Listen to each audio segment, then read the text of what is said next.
कथा सुनना क्या रोज जरूरी है? हम कहते हैं हर महीने टीवी का रिचार्ज जरूरी है, उसी तरह हर महीने शिव महापुराण की कथा सुनना जरूरी है। एक पत्र आया है माननीय लोकसभा अध्यक्ष जी के लिए और शर्मा जी के लिए, दोनों के लिए भी पत्र आए। बहुत सारे पत्र आए, वैसे तो हम पढ़ एक ही रहे, ठीक है।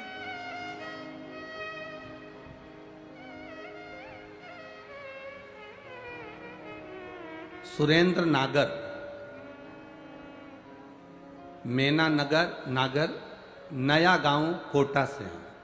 इन्होंने लिखा है, माननीय बिरला जी को और संदीप शर्मा जी को हम पूरी कोटा की लाखों जनता की तरफ से इतनी बधाई देना चाहते हैं जिन्होंने ये कथा हमारी सोच से परे करा दी, उसके लिए साधु। ये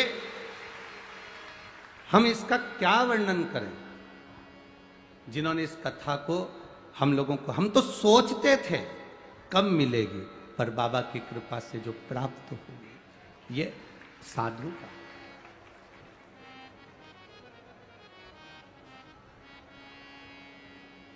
एक बात अपने अंदर उतार कर रखी है, हम तो बिरला जी को भी धन्यवाद देंगे, संदीप शर्मा जी को भी धन्यवाद देंगे कि बाबा आपको ऐसे ही जब जब आप आनंद के साथ में, भक्ति के साथ में राज सत्ता पर बैठें तो ऐसे धार्मिक आयोजन करवाते रहें, ऐसी कृपा बनी रहे। अपने क्षेत्र में भगवत भजन, अपने क्षेत्र में भगवत भक्ति, अपने क्षेत्र में शिव भक्ति का एक बल होना चाहिए।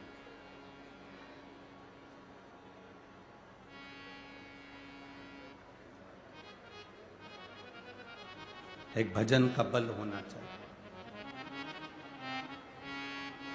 शिव कथा कहती है महाराज, जैसे आज की टीवी को हर महीने रिचार्ज कराने की जरूरत पड़ती है, वैसे हर व्यक्ति को हर महीने, हर रोज, जैसे उदर की तृप्ति के लिए भोजन जरूरी है, उसी तरह आत्मा की तृप्ति के लिए भजन जरूरी है।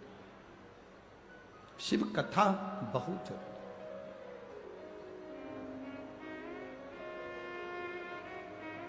क्या मिलेगा शिव महापुराण की कथा सुनने से?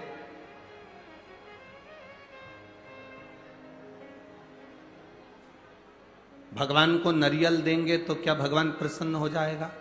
जम के बोलो जरा, भगवान को नारियल दो तो भगवान प्रसन्न हो जाएगा? चना चिरौंजी देव तो, लड्डू पेड़ा देव तो, बोलो जम के बोलो। सोना चांदी हीरा पन्ना देव तो, पीताम्बर अंबर देव तो, 56 भोग उनको लगा दो तो भगवान प्रसन्न हो जाएगा? भगवान ना नारियल से प्रसन्न होता है, भगवान ना चना चिरौंजी से प्रसन्न होता है, भगवान ना तुम्हारी मालाओं से प्रसन्न होता है, भगवान ना तुम्हारे 56 भोग से प्रसन्न होता है। भगवान कहते हैं जैसे घर के बुजुर्ग को तुम साड़ी दिला दो, उसको प्रसन्नता नहीं आएगी। घर के बुजुर्ग को सोने की रकम दिला दो, उसको प्रसन्नता नहीं आएगी। घर के बुजुर्ग को तुम एक प्लाट उसके नाम कर दो, उसको प्रसन्नता नहीं आएगी। घर के बुजुर्ग के नाम तुम हीरे जवाहरत कर दो, उसको प्रसन्नता नहीं आएगी। घर के बुजुर्ग को अच्छे से अच्छा खाना खिला दो, उसको प्रसन्नता नहीं आएगी। घर के बुजुर्ग को प्रसन्नता कब आएगी? जब जितने घर में लोग रह रहे हैं वो कम से कम थोड़ा सा समय घर के बुजुर्ग को दें तो उसके चेहरे पर प्रसन्नता आए। घर के बुजुर्ग व्यक्ति को तुम लड्डू खिला रहे, पेड़ा खिला रहे, गुलाब जामुन खिला रहे, कपड़े दिला रहे, जेवर दिला रहे, प्लाट दिला रहे, सामान दिला रहे, और अपना कीमती समय आपने घर के बुजुर्गों को नहीं दिया तो वो उदास रहेगा। उसको तुम्हारी जेवर, उसको तुम्हारे धन, उसको तुम्हारी दौलत की जरूरत नहीं है, उसको अच्छे भोजन की जरूरत नहीं है। वो तो बस तुमसे एक बात मांगता है कि मेरे बेटे, मेरी बहू, मेरा पोता, मेरी पोती मेरे पास थोड़ी देर आके बैठे, अपना समय दें। क्योंकि नारियल, चिरौंजी, चना, 56 भोग, माला, पेड़ा, पीताम्बर, सोना, चांदी, हीरा, पन्ना, इन सब से ज्यादा कीमती है आपका समय। आपने 2.5 घंटा 3 घंटा शिव महापुराण को दिया है, इसलिए मेरा महादेव भी अंत समय में 3 घंटा तुमको देगा। अंत समय में जब व्यक्ति वेंटिलेटर पर पड़ा होता है, आईसीयू में पड़ा होता है, पूरे घर के लोगों को बाहर निकाल दिया जाता है। पूरे घर के लोग बाहर निकाल दिए जाते हैं जब वो वेंटिलेटर पर पड़ा होता है।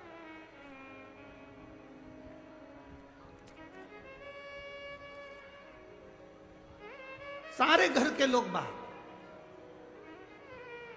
घर के व्यक्ति को बाहर निकाल दिया जाता है। अंदर केवल वेंटिलेटर, आईसीयू, डॉक्टर, सिस्टर, इसके सिवाय घर का कोई व्यक्ति अंदर जाएगा, एक बार जाओ मिल आओ, तुम अपने घर जाओ, ज्यादा भीड़ लगाने की जरूरत नहीं है, सब बाहर निकल जाओ। वेंटिलेटर पर अकेला व्यक्ति पड़ा है, अब उसका साथ कौन देगा?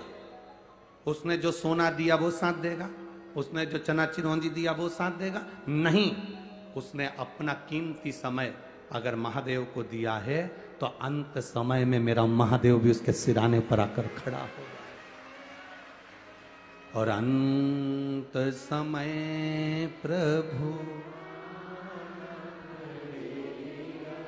वचन दिया तो आए ना आए प्रभु कुटुंब कबीरा, अंत समय प्रभु वचन दिया तो अंत समय प्रभु।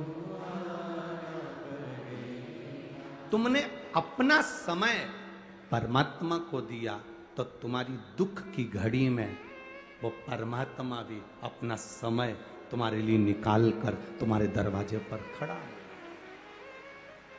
एक पत्र आया है,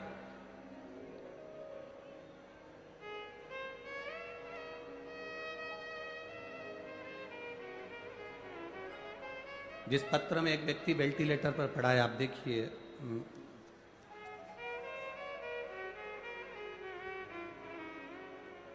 मेरीति का खिंची, पुत्री श्री राजेंद्र सिंह जी खिंची, महावीर नगर 3, मेरा मोबाइल नंबर ये है।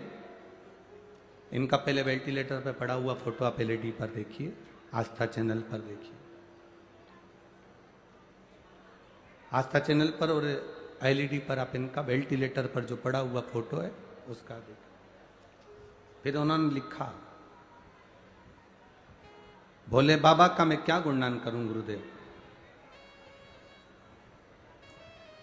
जो मांगो बाबा देता है। कहीं बैठी हो तो हाथ हिला सकती हैं। मेरीति का खिंची, पुत्री श्री राजेंद्र सिंह जी खिंची, कहीं बैठी हो तो हाथ हिला सकती हैं। गुरुदेव 9 मई 2022 को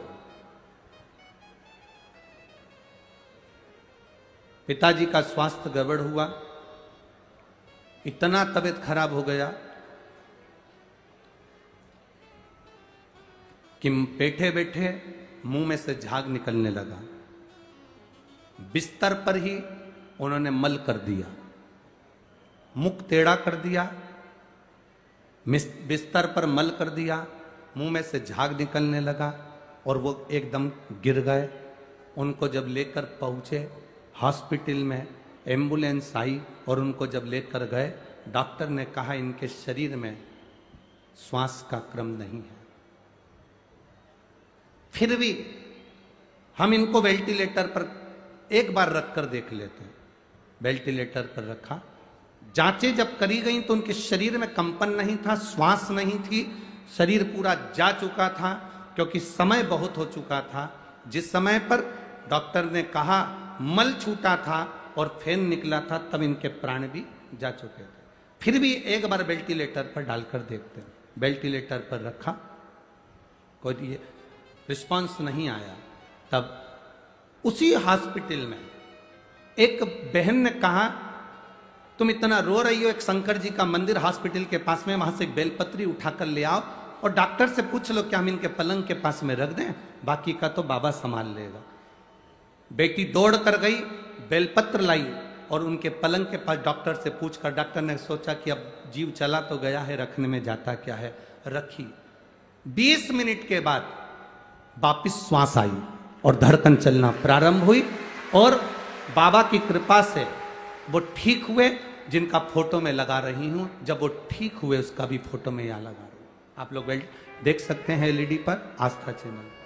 शिव तत्व इसी को कहते हैं, भगवान शंकर का गुणगान इसी को कहते हैं, इसी को भक्ति कहते हैं। आपका विश्वास, आपकी दृढ़ता, आपका भरोसा, आप परमात्मा को धन दो मत दो, आप भगवान को 56 भोग दो मत दो, आप भगवान को नरियल दो मत दो, आप भगवान को चना चिरौंजी दो मत दो, आप भगवान को फूल माला दो मत दो, पर इतना याद रखना, अपनी चलती हुई जिंदगी की इन श्वासों में से थोड़ी सी श्वास मेरे भोलेनाथ को देते चलना, तो अंत समय में वो श्वास तुमको भी दे देगा। आखिरी के समय में तुम जो दोगे वो तुम्हें देगा। आज का जमाना आदान प्रदान का है। तुम किसी के शादी में गए, तुमने 500 का लिफाफा दिया, उन्होंने खोल कर देखा और देखते से उन्होंने देख लिया भैरू सिंह ने 500 का लिफाफा दिया था मेरी लड़की की शादी में, कॉपी पे लिख लिया 500 रुपए भैरू सिंह ने दिए। अब वो भैरू सिंह की यहाँ शादी आएगी तो तुम्हारे यहाँ भी, बोलो जम के बोलो, 500 का ही लिफाफा जाएगा, इससे ना तो कम और ना इससे ज्यादा। पहले तो डायरी निकाली जाएगी, डायरी में देखा जाएगा कि इसने हमारे यहाँ शादी में क्या दिया था। पायल दी थी, पायल देंगे, बिछुड़ी दी थी, बिछुड़ी देंगे, अंगूठी दी थी, अंगूठी देंगे, कान के दिए थे, कान के देंगे। इसने क्या दिया था वो लिस्ट में देखा जाएगा, और लिस्ट में देखा कि इसने 500 रुपए दिया तो उसको 500 रुपए दिया। अब तुम्हारी इतने सारे शिव भक्त इस कोटा नगर के दशहरा मैदान में जो अंदर हैं, इससे दुगने बाहर बैठे हुए हैं, पेड़ों के नीचे, कहीं दुकानों में, कहीं रोड पर, जहां मर्जी पड़े वहां बैठकर कथा सुन रहे हैं। तुम्हारी भी लिस्ट अंत समय में निकाली जाएगी कि इसने भोलेनाथ को क्या दिया था, तो उसमें लिस्ट में निकलेगा इसने शंकर जी को 1 लोटा जल दिया था और शिव महापुराण में समय दिया था। इसने 1 लोटा जल दिया था और अंत समय में अपना समय, इसने शिव महापुराण को अपना समय दिया था और 1 लोटा जल शंकर जी को रोज दिया। तो वो तुम्हारी लिस्ट देखी जाएगी और लिस्ट में चित्रगुप्त महाराज भी कह देंगे अंत समय में इसके भी मुख में जल दे दो, और इसने समय दिया था इसलिए 10-20 साल और दे दो, इसको दो समय और निकाल। अब कोई कहे गुरुजी हमने तो 3 घंटा दिया, तो क्या भगवान शंकर भी हमारे को 3 घंटा ही देंगे? आखिरी में जब प्राण छूटने का समय होगा 3 घंटा। अरे भैया कथा तो सुनो, आधा चावल का दाना मेरे द्वारकाधीश ने बर्तन में से निकाल कर खाया था। बोलो खाया था कि नहीं खाया था? कितने ऋषियों का पेट भरा था? 10,000 संतों का पेट आधा चावल के दाने से भर दिया था। एक साड़ी का एक धागा द्रौपदी ने चीर बांधा था। बोलो तो, जो कपड़ा बांधा था उस कपड़े में कितने धागे थे? जो कपड़ा द्रौपदी ने फाड़ कर भगवान कृष्ण के हाथ में बांधा था, भगवान कृष्ण वो कपड़ा बंधा हुआ अपने रानियों के पास पहुंच गए। रुक्मणी ने पूछा नाथ आपके हाथ में हुआ क्या?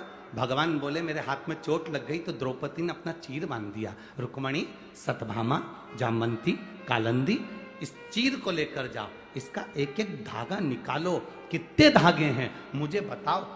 रुक्मणी ने पूछा क्यों? भगवान के तुम लेकर तो जाओ। उस चीर के एक एक धागे को निकाला गया और काउंट किया गया, गिनती लगाई। तब गिनती लगाई 9,999 धागे भगवान के हाथ में द्रौपदी ने बांधे थे। वो 9,999 साड़ी भगवान द्वारकानाथ ने द्रौपदी को दे दी। ले, इतना सा चीर, इतना सा कपड़ा, और उसमें धागे कितने थे? बोलो बोलो जम के बोलो रे कोटा वालों, 9,999। एक चावल का दाना हम महादेव को देते हैं, वो हमारे घर का, परिवार का पेट भर देता है।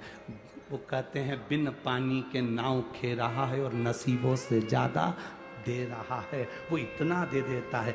आधा चावल का दाना खाया, 10,000 ब्राह्मण का पेट भर दिया। भगवान थोड़ा सा लेता है, तुम्हारे 3 घंटे लिए हैं, पर तुम्हारी उम्र कितनी बढ़ाएगा, कितना तुमको देगा, ये वही जान सकता है। उसका हिसाब उसके पास में रहता है।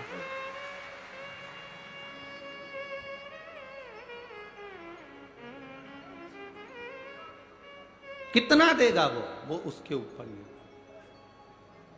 बस आप तो इतना भगवान से जरूर कहना, हे भोलेनाथ, हे शंभू,